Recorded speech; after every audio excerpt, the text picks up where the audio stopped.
Top of the top. Hold up. Matt Barnes got some pointed words for Stephen A. Smith, Patrick Beverly, and Emmanuel Acho. Let's get into it. Stephen A., I don't really have a rebuttal for anything you said the last 2 days because none of that shit moved me, bro. I think the proof is in the pudding. You know, your route and how you got to the top and my route and what I'm building, people see it. People respect both sides. And I'm not really here to beef with you. I fuck with you. And I'm not here to respond to other clowns that feel like they want to, throw their name in the mix. But I'm going to leave you with this, bro. I think I met you in 04, 05 when I got traded with Webb to Philly. And you were AI's guy. AI's guy. Super solid. And this is when I wasn't playing. You would always show love. You would say hello. Very cool. Very down to earth. You were the go-to guy before social media. Guys confide in you. You know where a lot of bodies lie at on both sides of the fence. You were a guy that we guys in the NBA turn to. Fast forward, my career gets going, and it's always respectful every time we see each other.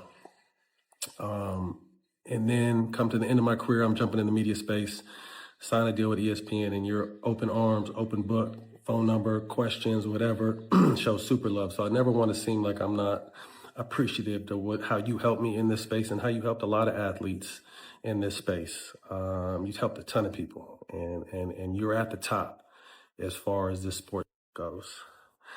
But I remember after that, us getting closer and just talking more and really talking business. And I remember all the smoke was already up and running. And the production company I had just launched, and you were talking about launching your own company, launching your YouTube page. We talked about doing it together. And then I want to say the following summer is when the big ESPN deal hit, if I'm not mistaken. You were telling me about the Sirius satellite deal you got and that bread. And I was excited, bro. Like, looked up to you. You keep raising the bar, do your thing. I'm following you. And then I kind of start seeing you settle in with these new deals and new money. And I start seeing, Fox. And I'm like, damn, bro's tripping. And the group chat and the homies and people in the industry, like, man, fuck Stephen A. He's on there. And I was like, nah, y'all don't know him. I'm defending you. Like, I'm defending. Like, nah, y'all don't know bro off camera. He's solid. And I just keep seeing and then find out that, the reason why you have such right-leaning opinions is because you get information from Bill O'Reilly's information team. And then it kind of all started making sense. And then, I sit back and see the back and forth with you and Jason Whitlock. And we all know he's a piece of shit. And he's a coon, and he's burned every bridge in sports media, so that's why he does what he does. That's why he leans Fox. That's why every single day he's talking negative about a black and brown person. But I don't think you realize that there's people that put you in that same category now. And that's what disappoints me, because I know you're not that dude. I've known you for over 20 years, bro. And I know that the Stephen A. I met in Philly in 04, 05 or 05, 06 would slap the shit out of this dude. The dude he sees today, the OG would slap him. I know you would, because you was too cool, too down to earth, not with the bullshit. But now you're with a lot of shit. And it's more disheartening than anything. Because I wasn't trying to disrespect. I look up to you. But what you've been on is plain and simple. You could debate about this, you could scream, you can cuss, I got you f***ed up, whatever it is, we see it. And when I say we, I'm talking about the former athletes that used to really like confide and come holler at you. Like, you used to be the go-to. But now we don't even know you, bro. Before I get out of here, Pat Bev.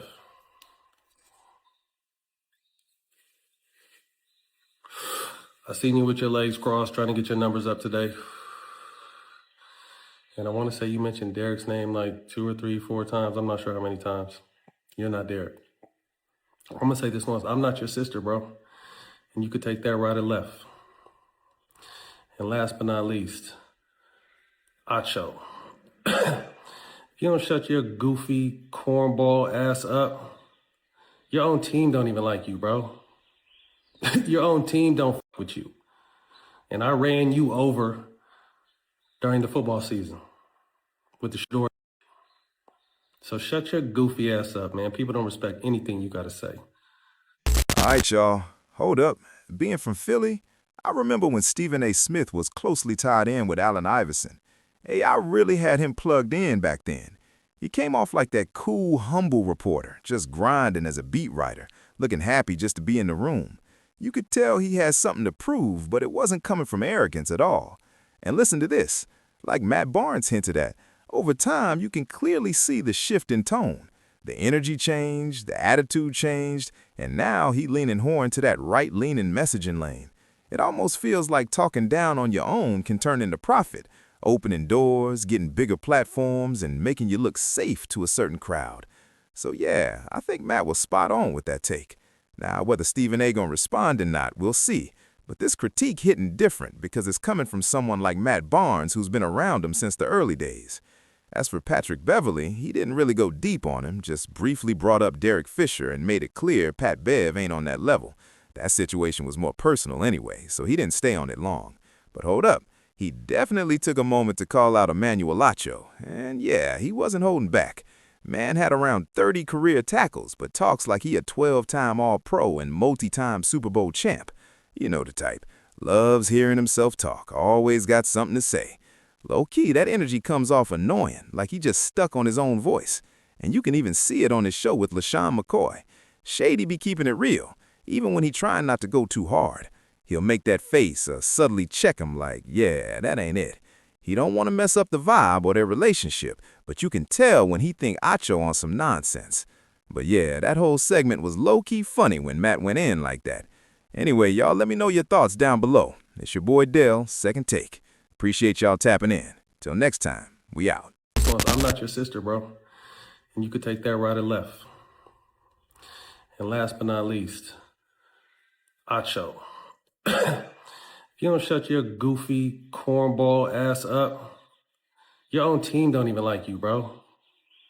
Your own team don't with you. And I ran you over during the football season with the. So shut your goofy ass up, man. People don't respect anything you got to say. All right, listen. I'm going to say this one time. I'm not your sister, bro. You could take that however you want, left or right. And last thing, hold up, Manuel Aksho. If you don't quiet that goofy energy down, man, even your own squad don't really rock with you like that. Let's be real. They're not backing you the way you think. And listen to this. I ran straight through you during the season. No hesitation. So at this point, just fall back with all that talking, man. Because people really not checking for what you saying like that.